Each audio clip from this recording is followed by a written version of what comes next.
Today I'm speaking with Charles Rowe from KREM News. How are you doing today? Good, Dave. Nice to be here. Okay. What influenced you to go into television broadcasting? Well, I was in radio. I got started in radio at a small station back in South Dakota, and was doing news for them. And after a few years of doing radio news, I thought, well, news is where I want to stay. But I hear they make more money over in television. So I found a small television station down on the Oregon coast at Coos Bay, very small, tiny TV station. And I got a job there as their television news guy, and went on from there. Okay. Where did you go to school at? I was going to school in Nebraska. I spent 4 years in the Navy after high school, and it was a thing to do back in those days. And after I got out of the Navy, I started going to college, and then when I got the job working part-time at a radio station, and then that eventually became full-time. Okay. How'd you like radio? Great. A lot more fun in radio, I think, than television. You don't have as many people to deal with. You don't have producers and directors and writers and audio people, all those people. You pretty much in radio write it yourself and do it yourself. And of course you don't have to be made up an That's hour exactly before. right. You can just wake up right Yes. out of bed and come right in. Exactly. I noticed you played a part of a newscaster in a Blake Edwards movie, S.O.B. How'd you get the part? Well, I was working in Los Angeles at the time. I was doing a 10 o'clock newscast down there. I did for 7 years. And when you only have to do a half hour a day, that leaves a little spare time. So when these various studios needed a reporter, television reporter or television anchor, often they'd give me a call, and if I could do it, I'd go do it. And that's how that came to be. What other programs and shows have you done? I did a lot of Rockford Files. That was turning out to be a good one. Then I did a lot of just bit parts in a lot of made-for-television movies. City and Fear comes to mind, S.O.B. that you mentioned. When Hell was in Session, which was about the Vietnam War, just a lot of them. I suppose probably over a period of 5 years, there probably may have been 15 to 25. Okay. What brought you to KREM? Well, I was working down in Los Angeles, and I was fiddling around with obtaining a construction permit for a new FM station on the Oregon coast. And I found this little town called Lincoln City that had a construction permit available there, but nobody had ever applied for it. So I fiddled around with it for over 3 or 4 years and finally got the construction permit to build this thing. So my contract was up for renewal down in Los Angeles, and I said, well, darn it, I've always wanted to own my own radio station. So I bailed out and went up to the Oregon coast and built this thing and ran it for 5 years. And I thought I would spend the rest of my time running the radio station on the Oregon coast, but a guy came through and wanted to buy it. So eventually he did buy it, and then I had to find a job. So I got in touch with King Broadcasting, the people that owned KREM, and cut an audition tape for them, and they said, well, we'd like to have you join us, but the only opening we have is in Spokane. So I said, hey, I'll take it. So I'm glad I did. Okay. Have you done any commercials for 7-Eleven? No. Okay, I thought there was one that the guy sort of sounded like you, and I wasn't sure. No Okay, commercials. How do you like Spokane so far? It's a different type of community because it's kind of out here in the middle of nowhere. You know, I mean, you've got to drive a long way or fly a long way to get somewhere, like Seattle or Portland, or the other direction that would be Missoula, maybe, comes to mind.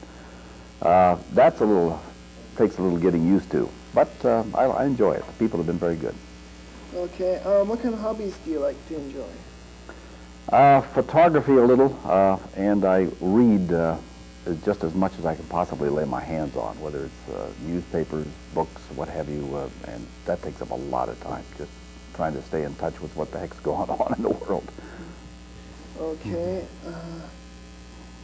Have you tried skiing here lately? I'm not a skier. You know? I'm basically a beach bum, I guess, if I had my choice. I like the sunshine. Okay. During the commercials, what are usually the things you guys do? During the newscast, yeah. Commercials come on? Well, it's a pretty busy time because we're talking to the director, we're talking to the producer, we're talking among ourselves. maybe about a story that we've run, or something that's coming up. Maybe a story that in the next segment is not quite ready yet. What are we going to do? How are we going to fill this time? Are we going to ignore it for a while and put it in the cast later?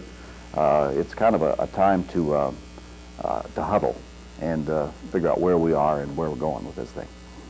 Okay. What happened to the search for the boss? I noticed that he said all of a sudden it just ended and you didn't even find him. Did he give up? Well, a little of both, I think. Rich Hinkles was making these calls all around the country trying to find Brian Bosworth, and finally found that he had arrived in Seahawk Camp, I think late last week, and had taken a physical, and they had said, well, hey, this guy can't play the rest of the season. So Rich kind of figured that his search was over, that he had indeed surfaced and was not going to play the rest of the year. Okay.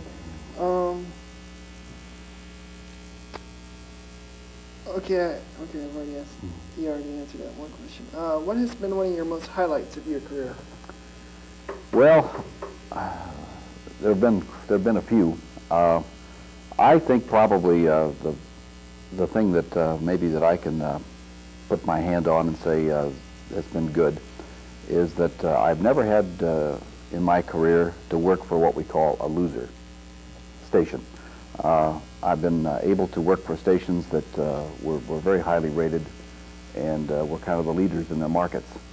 And I consider myself very fortunate to have been able to do that, and hope the string continues. Do you know who's number 3? In this market? Yeah. Well, it depends on how you look at the numbers. I'm sure that they can all find a little something in there that makes them look good in whatever demographic they happen to want to look at, whether it's 25, 54, 21, 35, or whatever those demographics are. There are, at this particular time, KREM is pretty lucky. We're out in front. And last November's rating, we're in another November rating now, but last November's rating, we were very fortunate. We had some very big numbers come up. And I think if you were to look at the overall picture, judged on those numbers, I would have to say probably it's KREM, KXLY, and then Q6. How are we doing on time? Okay. Okay, let's see. The other day I was watching a videotape of bloopers edited from all over the country. Mm-hmm. Have you guys made mistakes? Yes. If so, what kind of mistakes was your favorite? Well, we make a lot of little weird mistakes. Some of them we purposely do. Some of them are not planned. And the station collects, there's a couple of people on the staff that enjoy dubbing off these mistakes that we've made and put them on a master reel. And that becomes what we call the Christmas tape. And so it's played at the Christmas party. Some of them are hilarious, and some of them are not so funny. Okay, we have like 2 minutes left here. Let's see, what do you do in average? Oh wait, first, who does the voiceover for the opening? That's a fellow we hire from down in Southern California, who we send the scripts down there, and he voices them down there. I believe his name is Charlie Tuna. He's like a computer. He's a very highly rated disc jockey down there, and it has this tremendous voice. So we send a lot of our stuff down there to him. Okay, one more thing. What do you do in an average day before getting ready to do the newscast? Well, getting up, first thing, making the coffee, turn on CNN, the headline service, and see what their top few stories are. Read the paper, and if I have time, then read the Wall Street Journal and also USA Today. Okay, do you like USA Today? I think it's a pretty good paper for national news. I also like it because of the colorful graphs. They do.